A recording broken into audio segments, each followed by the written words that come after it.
Hello दोस्तों, हमने class 10th का chapter number 1 power sharing complete किया और मैंने आपको जैसा प्रॉमिस किया था कि हम कुछ क्वेश्चंस आपके साथ में क्लास में डिस्कस करेंगे जो हो सकता है एनटीएससी के पॉइंट ऑफ व्यू से इंपॉर्टेंट हो, नहीं तो बोर्ड एग्जामिनेशन में तो आपके काम में आएंगे ही।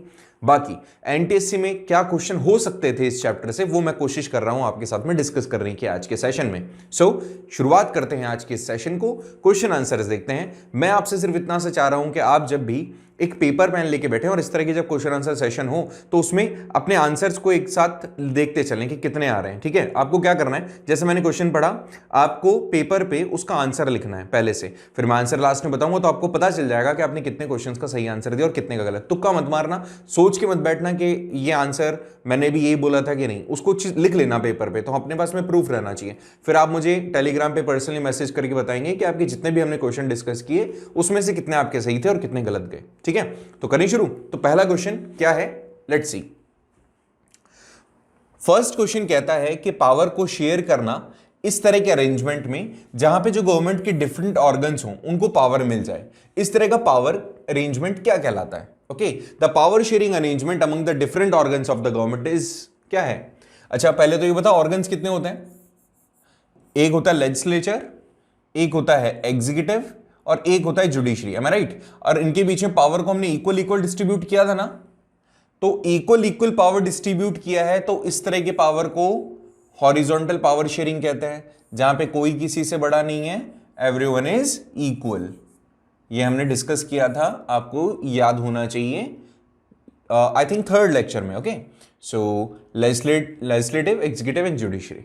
क्वेश्चन नंबर 2 पर आते हैं जब हम, तो वो कहता है कि कुछ ऐसा important principle under which the three organs of the government work, कि वो इंपॉर्टेंट प्रिंसिपल जिसके अंदर गवर्नमेंट के तीनों ऑर्गन काम करते हैं उसको क्या कहा जाता है?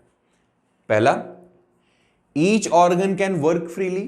The second one, the balance of power. Third, power management. And last, easy administration. Important principle, किस सिद्धांत के तहत ये तीनों ऑर्गन्स एक साथ काम करते हैं? ओके, सो क्या होना चाहिए वो? जब पावर को आपने इक्वल इक्वल किया है तो what you have done, you have balanced them. तो आंसर क्या होगा हमारा? आंसर होगा बी। क्या होगा आंसर? बी। पक्का? तो पहले और दूसरे का आंसर आपके सही गए कि नहीं गए? मेरे हिसाब से सही गए होंगे। Okay, so shall we start the next one, the third. The group which is fighting with the arms for the demands of Sri Lankan Tamils is, जो श्रीलंकन तमिल थी उनकी डिमांड को पूरा करने के लिए कौन सा वो ग्रुप था जो फाइट कर रहा था? तो A B C D options हैं। वॉज इट द्रविड़ा मुनंत्रा कजांगम और all Ceylon Tamil congress, liberal tigers of Tamil Eelam और पताली मकाल कच्ची? सो कौन से थे इसमें से? हालांकि आई नो कि ये वाले क्वेश्चन आपने पढ़ा नहीं है, स्टडी नहीं किया, काफी डीप आ जाता है, तो इसका आंसर शायद मुझे बताना पड़ेगा। सो इसका आंसर होगा सी। ये आपने एक लाइन के अंदर पढ़ा था, बहुत ही छोटा सा एक पॉइंट आया था, आप जब इसको बुक में पढ़ेंगे तो आपको पता चल जाएगा। तमिल एलएम्स वहां पर बनाई गई थी और लिबरल टाइगर्स के नाम से वो थे, तो the answer would be C. Okay, so next question को देखते हैं कि बेल्जियम किसके साथ में अपनी बॉर्डर शेयर करता है? ये वाला आंसर तो नो डाउट आपको आना चाहिए। तो बॉर्डर किसके साथ शेयर कर रहा था बेल्जियम, बताइए? क्या वो नीदरलैंड्स थे, फ्रांस थे, जर्मनी था, या स्पेन था, या फिर सी ऑप्शन को देखेंगे, Spain, Netherlands and France? I think your answer must be Netherland, France and Germany. देखो स्पेन तो बिल्कुल नहीं था, यहां तीन ऑप्शंस में स्पेन आ रहा है तो Spain would not the right answer. So अगर यहां पर स्पेन नहीं आता, बाकी सब में सिमिलर्स थे, अगर फर्स्ट वाले के अंदर हमने यहां पर स्पेन ऐड कर दिया क्या एक्स्ट्रा, फर्स्ट वाले में स्पेन नहीं है, अगर नीदरलैंड है, फ्रांस और जर्मनी का कोई ग्रुप है तो दैट वुड राइट, वो सही होगा। तो इसका आंसर क्या होगा? ए। ओके, नेक्स्ट क्वेश्चन को देखते हैं। The role played by the pressure group in politics is to. Politics के अंदर जो प्रेशर ग्रुप होते हैं वो क्या काम करते हैं? भैया बहुत सिंपल है, देखो प्रेशर ग्रुप का काम क्या होता है, ऑब्वियसली नाम से पता चल रहा है ना, प्रेशर क्रिएट करना जस्ट फॉर किसी चीज को मनवाने के लिए। और वो बेसिकली क्या करते हैं, अपनी डिमांड रखते हैं अपने अपने जो प्रोफेशन होता है उसके हिसाब से। तो देखिए इसने क्या कहा है यहां पे, influence policies and decisions. Option B कहता है लॉन्च पॉलिटिकल स्ट्रगल तीसरा कहता है finance and mobilise political parties, and last one is organise armed struggle. भैया आर्म स्ट्रगल तो नहीं करेंगे वो, और पॉलिटिकल स्ट्रगल भी नहीं करते हैं क्योंकि वो प्रेशर ग्रुप्स, उनका काम पॉलिटिक्स में आना थोड़ी है।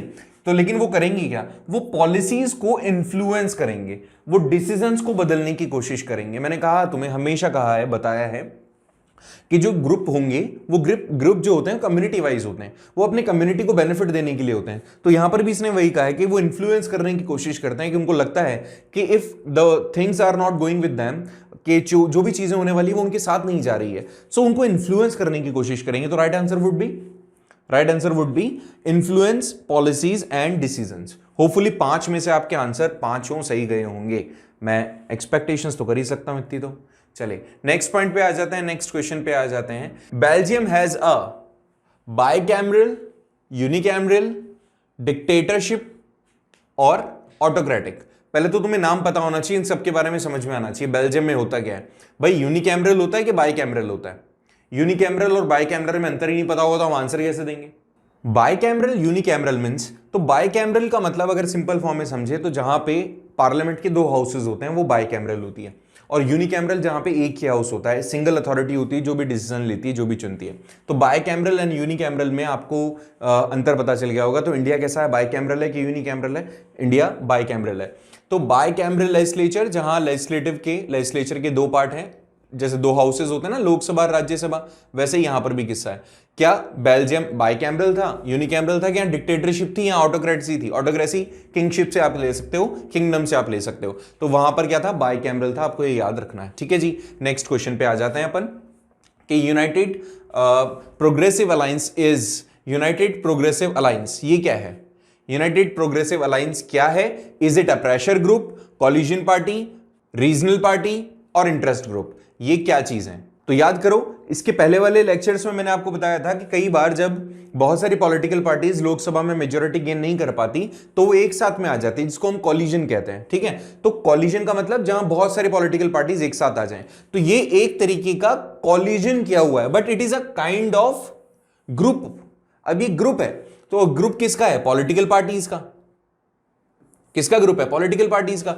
Okay, so what you will write और what would be the right answer? It is a collision. और कॉलिजन किसका है? पार्टीज का।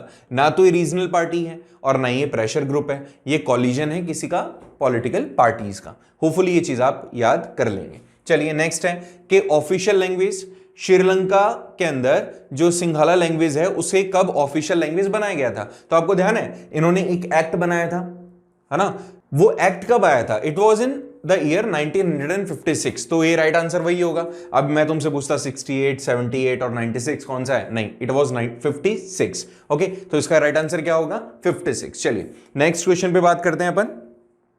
The concept of separate sovereign nation and state government is known as, is it unicameralism, federalism, aristocracy या oligarchy?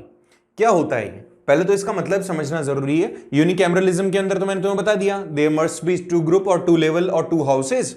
Federalism में मैंने आपको बताया कि जहां पावर सेंट्रल गवर्नमेंट और स्टेट गवर्नमेंट में डिवाइड हो जाती है। एरिस्टोक्रेसी में एक राजा रूल करता है या पावरफुल सेक्शन या पावरफुल पर्सन रूल करता है। और ओलिगार्की का मतलब होता है जहां पे एक छोटा सा ग्रुप होता है, वो पूरा ग्रुप कंट्री को कंट्रोल करे। देखो, डिक्टेटरशिप में तो एक ही डिक्टेटर होगा ना, या किंगशिप के अंदर एक राजा होगा। नहीं, ओलिगार्की आपके लिए एक नया वर्ड होगा जिसके अंदर एक small group of people rule over the country. तो वहां पर इसने बोला कि सेपरेट सॉवरेन और स्टेट गवर्नमेंट वाला कंसेप्ट क्या कहलाएगा? स्टेट गवर्नमेंट आ गई, मतलब पावर 2 लेवल में डिवाइडेड है, सेंट्रल लेवल पे और स्टेट लेवल पे, तो उसको फेडरलिज्म ही तो कहते हैं। सही आंसर है ना? तो सही आंसर क्या होगा? फेडरलिज्म। Is it clear? चलिए नेक्स्ट पे देखते हैं। इसने बोला Indian democracy functions on the basis of 1 man and unlimited votes, 1 man 1 vote, only elite adults can vote, only educated people can vote। एक आदमी unlimited votes he can give, एक आदमी 1 वोट, ओनली इलाइट, इलाइट का मतलब होता है ultra rich section, तो elite ही adult जो हैं बेसिकली वो वोट कर सकते हैं। ऐसा तो नहीं है, सभी कर सकते हैं। नेक्स्ट है only educated person can give vote, ऐसा भी नहीं है। तो सही आंसर इसमें क्या होगा? सही आंसर होगा आपका बी, कि एक आदमी को एक ही बार वोट करने का राइट है। होपफुली ये बात तुम्हें पता होगी। चलिए नेक्स्ट है the member of parliament are representatives of, किसके होते हैं? क्या ये पार्टी के होते हैं, जुडिशरी के होते हैं, गवर्नमेंट के होते हैं, कि लोगों के होते हैं? भैया पार्लियामेंट के अंदर जाएं चाहे लेजिस्लेटिव असेंबलीज के अंदर जाएं तो जो भी रिप्रेजेंटेटिव होंगे वो कहां होंगे? वो किसके थ्रू होंगे? वो लोगों के थ्रू वो होंगे। तो आपका आंसर क्या होगा? डी। ओके, नेक्स्ट क्वेश्चन देखते हैं। The basic principle of democracy is majority rule, people are the ultimate source of power, next है ओनली लीडर्स आर पावरफुल, और उसके बाद में पॉलिटिकल पार्टीज आर पावरफुल। क्या आंसर होगा इसका? The people are the ultimate source of power. जब आप रिप्रेजेंटेटिव बनाकर के किसी को लोकसभा में भेजने का राइट रखते हो या इतना पावर रखते हो तो सारी पावर ही आपके पास में कि कंट्री की गवर्नमेंट आप चुन रहे हो। तो इसका आंसर देखो, ये तो हो ही नहीं सकता कि मेजॉरिटी का रूल होता है, चलो ये मान लेते हैं, लेकिन बेसिक प्रिंसिपल क्या है? मेजॉरिटी का रूल होगा, ये तो मान लिया हमने, लेकिन वोट तो करेंगे ना। तो और मेजॉरिटी का मतलब ये थोड़ी है कि मेजॉरिटी किसी रिलीजन के बेस पर है, हिंदू ज्यादा है तो हिंदुओं की गवर्नमेंट बन जाएगी, ऐसा नहीं है। तो इसका मतलब ये वाला पॉइंट तो एक तरीके से क्लियर, मतलब सही नहीं है। दूसरा वाला, जो यहां के सारे लोग हैं उनके पास में है ultimate source of power, they have the power to change the government, they have the power to choose the government. तो right answer would be B. Okay, next है यूपीए क्या है? यूपीए के बारे में बताओ, यूपीए क्या है? अभी ऊपर हम पढ़ के आए हैं, इसको थोड़ा सा ऊपर कर देते हैं और फिर समझते हैं यूपीए क्या है। बताओ, is it United power association, United professional alliances, United progressive alliance और यूनाइटेड प्रोग्रेशन अलायंस? तो ये सब वैसे तो सिमिलर से लग रहे हैं, लेकिन यहां पे प्रोग्रेसिव आएगा। ओके, प्रोग्रेशन नहीं है, प्रोग्रेसिव होगा। तो राइट आंसर होगा सी। ओके, अभी ऊपर ही पढ़ा था ये तो तुम्हें पता होगा। चलिए नेक्स्ट टॉपिक देखते हैं, नेक्स्ट क्वेश्चन देखते हैं। An example of one party system is Myanmar, Pakistan, China और बेल्जियम।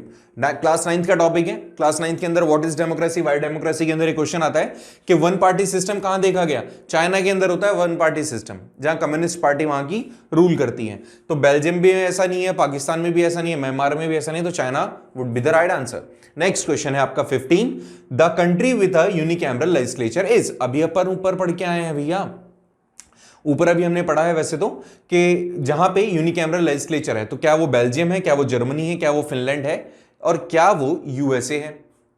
जब अपन ऊपर पढ़ के आए थे तो हमने देखा था कि बेल्जियम के अंदर तो बाइकैमरल है, जर्मनी के अंदर भी बाइकैमरल है, यूएसए के अंदर भी, क्योंकि यूएसए के अंदर अलग अलग स्टेट्स को अपना खुद का पावर है, तो यहां पर राइट आंसर होगा बेटा फिनलैंड। ओके, तो इसका आंसर क्या है? C. Next question, the main objective of the federal system is. Federal system का मतलब जहां पे स्टेट गवर्नमेंट और सेंट्रल गवर्नमेंट दोनों काम करती है। Promote diversity, make centre more powerful, accommodate regional diversities, and last distribute finances to the different organs. ठीक है, कौन सा होगा भाई? फेडरल स्ट्रक्चर इसलिए जहां पे बड़ा देश होता है वहां पे सारा काम सेंट्रल गवर्नमेंट नहीं कर सकती, तो दे जस्ट के वो अपनी स्टेट्स को भी इतना अथॉरिटी दें कि वो डेवलप कर सके। तो जो रीजनल डाइवर्सिटी है उसको बना के रखें, यूनिटी को बना के रखें, इंटीग्रिटी को बना के रखें। तो जो रीजनल डाइवर्सिटीज होती हैं, जो देश के अंदर जो राज्य होते हैं उनकी अपनी अपनी एक इंपॉर्टेंस होती है, उसको बनाए रखने के लिए फेडरल स्ट्रक्चर को अडॉप्ट किया जाता है। तो राइट आंसर क्या होगा बेटा जी? इसका सी। ओके, नेक्स्ट क्वेश्चन पे आ जाते हैं। The major objective of लीट in Sri Lanka is to. ये क्या था? तमिलियंस का ग्रुप था, तो इनका क्या एक बेसिक सा डिमांड था? इनका डिमांड आपको शायद याद आना चाहिए कि ये चाह रहे थे कि इनको इंडिपेंडेंट एक ग्रुप बना दिया जाए, इनका सेपरेट, इनका डिवीजन कर दिया जाए। तो देखिए सेपरेट वाला कौन सा है? ये रहा D, the demand separate homeland for Tamils. तो राइट आंसर क्या होगा? डी। ज्यादा टाइम नहीं लगाते हैं इसको, क्योंकि अपने को बहुत सारे लेक्चर्स देखने हैं, इसीलिए मैंने आपको जल्दी जल्दी आंसर इसके बता दिए। आप ऐसे देख सकते थे इसके क्वेश्चंस, इसके ऑप्शंस भी आप देख सकते थे, जज कर सकते थे, बट इसका आंसर क्या होगा? सही डी। चलिए, क्या मैं नेक्स्ट क्वेश्चन पे बढ़ूं? तो पहले इसको एक बार नेक्स्ट क्वेश्चन के लिए रेडी करते हैं स्क्रीन को, and let's discuss. The institution that can bring change in the existing law in India. India के अंदर किसी लॉ के अंदर बदलाव करना होगा तो कौन सा इंस्टीट्यूशन दैट कैन डन? तो पार्लियामेंट कर सकता है ये चीज। ओके, पार्लियामेंट के पास ही तो अथॉरिटी होती है। एग्जीक्यूटिव का ही, एक्चुअली एग्जीक्यूटिव का ही एक फॉर्म है ये। इसने बोला है इंस्टीट्यूशन, तो it is not a institution, ये तो ऑर्गन है, और इंस्टीट्यूशन पार्लियामेंट है। ओके, तो parliament can done. Next question है, the first UPA alliance came to the power in, was it 1996, 99, 04 और 06 कौन सा साल था वो जिसमें यूपीए पहली बार आया? याद रखें, जब बीजेपी की गवर्नमेंट आई थी तो बीजेपी क्या करके आई थी, एक तरीके से अलायंस बना के आई थी। बीजेपी का अलायंस जो था जिसको हम कहते हैं एनडीए, एनडीए पहले आया था, यूपीए बाद में आया। जब कांग्रेस को लगने लगा कि नहीं हमें भी अब कॉलिजन करना पड़ेगा, तब they have accepted the collision. तो एनडीए पहले आ गया था, यूपीए बाद में आया। तो एनडीए यहां पर आएगा इसका सही आंसर यूपीए के लिए 2004 के अंदर वो पहली बार एक साथ पावर में आए थे। ये वाला क्वेश्चन आपके जो पॉलिटिकल पार्टी वाला चैप्टर है उसमें भी आ सकता है। चलिए नेक्स्ट देखते हैं। The state that protect and foster बौद्धिज्म is, कौन सा वो स्टेट है जो बौद्धिज्म को प्रोटेक्ट करने के लिए उन्होंने रूल्स बना रखे थे? तो आप जानते हो श्रीलंका इस चैप्टर से रिलेटेड था। नेक्स्ट क्वेश्चन सिंपल बच्चों वाला क्वेश्चन है, छोड़ दो इसको। The executive is responsible for, executive चीज के लिए किसके लिए रिस्पॉन्सिबल होता है? क्या वो लोकसभा के लिए होता है या जुडिशरी के लिए होता है, पार्लियामेंट के लिए होता है कि प्रेसिडेंट के लिए होता है? अच्छा, मैंने तुम्हें बताया है कि एग्जीक्यूटिव क्या है, गवर्नमेंट का ऑर्गन है और पार्लियामेंट उसका इंस्टीट्यूशन है। एम आई राइट? तो यहां पर कौन किसके लिए रिस्पॉन्सिबल होगा? वैसे तो सारे के सारे रिस्पॉन्सिबल हैं प्रेसिडेंट के लिए। अब यहां पर क्वेश्चन कॉन्फ्लिक्ट है, यहां पे जो क्वेश्चन है वो आप लोगों को कंफ्यूज करने वाला है। पार्लियामेंट भी इसका राइट आंसर हो सकता है, प्रेसिडेंट भी इसका राइट आंसर हो सकता है, बट देखो executive is responsible to parliament. क्यों? क्योंकि प्रेसिडेंट जवाब नहीं मांगेगा, जवाब कौन मांगेगी? पूरी पार्लियामेंट, अपोजिशन जवाब मांगेगा। एग्जीक्यूटिव में क्योंकि प्राइम मिनिस्टर भी आता है, आपको याद होगा, लोकसभा और राज्यसभा, लोकसभा का जो लीडर होगा वो प्राइम मिनिस्टर होगा। तो अगर उससे कोई जवाब मांगना है प्राइम मिनिस्टर से, तो कहां मांगा जाता है? वो पार्लियामेंट की तरफ, क्योंकि अपोजिशन कहां बैठती है? यहां पे। यहां पर कौन कौन है? राहुल गांधी जी भी हैं और नरेंद्र मोदी जी भी हैं। तो अगर नरेंद्र मोदी जी से कोई गलती हुई है या उन्होंने कुछ किया है, तो जब डिस्कशन होगा वो कहां होगा? पार्लियामेंट में। तो इसका आंसर प्रेसिडेंट मत करना, इसका आंसर पार्लियामेंट करना आप, ठीक है? तो वो पार्लियामेंट के लिए रिस्पॉन्सिबल होते हैं। आ जाए नेक्स्ट क्वेश्चन पे। चलो आज अपन 25 ही क्वेश्चन करेंगे, 25 मैं आपको दूंगा। The voting age in India was reduced from 21 to 18, बहुत अच्छा क्वेश्चन है। बाय किसके थ्रू हुआ? 21 साल से हमने 18 साल करा, ये किसके टाइम पर हुआ था? इंदिरा गांधी जी के टाइम गवर्नमेंट में, इंदिरा गांधी जी के टाइम पर या राजीव गांधी जी के टाइम पर, मोरारजी देसाई जी के टाइम पर या वीपी सिंह के टाइम पर? अब बताना है आपको इसका आंसर कि क्या होगा इसका राइट आंसर, बताइए। थोड़ा सा आपको मेरे को लग रहा है कि नहीं पता होगा, तो देखो बता देता हूं। ये राजीव गांधी जी के टाइम पर हुआ था और इंदिरा गांधी जी के टाइम से प्रपोजल चल रहा था, राजीव गांधी जी के टाइम पर ये प्रोसीड हुआ, कॉन्स्टिट्यूशन में चेंज किया गया। It was the 61st constitution amendment और ये टाइम था 1988 के आसपास का, 88 था। तो राजीव गांधी जी की गवर्नमेंट के टाइम पर ये चीज हुई थी। ओके, नेक्स्ट देखते हैं अपन। The following government operates on the principle of collective responsibility, के गवर्नमेंट कौन सी गवर्नमेंट होती है जो एक साथ इस प्रिंसिपल को बेस बना करके काम करती है? क्या वो फेडरल होती है, क्या वो पार्लियामेंट्री होती है, प्रेसिडेंशियल होती है, क्या यूनिटरी होती है? यूनिटरी तो बिल्कुल नहीं होगी, कलेक्टिव रिस्पॉन्सिबिलिटी वो मानेंगे ही नहीं। प्रेसिडेंटशिप भी नहीं होगा, क्यों? प्रेसिडेंट तो एक तरीके से इमरजेंसी के अंदर ही काम करेगा। फेडरल हो सकता है और पार्लियामेंट भी हो सकती है, लेकिन समझना इसका आंसर क्या होगा?